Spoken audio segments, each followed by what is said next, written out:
ఒక్కొక్కడిని కాదు షేర్ ఖాన్, 100 మందిని ఒకేసారి రమ్మను.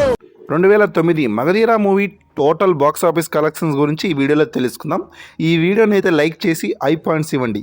ఈ మూవీ అనేది 2009 జూలై 31న రిలీజ్ అయింది. ఈ మూవీ అప్పటి వరకు ఉన్న టాలీవుడ్ రికార్డ్స్ అన్నీ కూడా తిరగరాసి ఇండస్ట్రీ హిట్ అయింది. ఈ మూవీ నైజాంలో 22,20,00,000 షేర్ వసూలు చేసింది.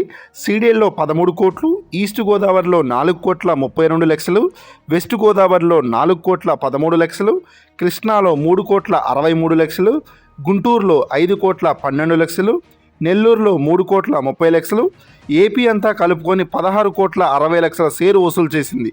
ఇక కర్ణాటకలో 8 కోట్లు, రెస్ట్ ఆఫ్ ఇండియాలో 50 లక్షలు, ఓవర్సీస్లో 3,50,00,000 వరకు షేర్ వసూలు చేసింది.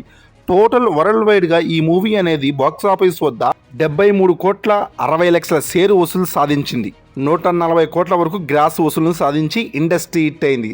తర్వాత ఈ మూవీ తమిళ్ అండ్ మలయాళం, జపాన్లో డబ్ అయి వరల్డ్ వైడ్గా 94 కోట్ల వరకు షేర్ వసూలు చేసింది. మీరు ఈ మూవీని ఏ ఏజ్లో చూశారు, ఏ థియేటర్లో చూశారు అనేది కూడా కామెంట్ చేయండి. మగధీరా మూవీలో మీకు బాగా నచ్చిన సన్నివేశం ఏంటనేది కూడా కామెంట్ చేయండి. వీడియో నచ్చినట్లయితే ఒక లైక్ చేసి కింద ఐప్ అనే బటన్ వస్తుంది, దాన్ని కూడా క్లిక్ చేయండి. ఎవరైనా మన ఛానల్కి కొత్త వారు వచ్చి ఉంటే వెంటనే మన ఈ ఛానల్ని సబ్స్క్రైబ్ చేసుకొని బెల్ ఐకాన్ అనేది ఆన్లో పెట్టుకోండి. ఇలాంటి మంచి కంటెంట్ అనేది మీకు అందిస్తూనే ఉంటాం. Thanks for watching.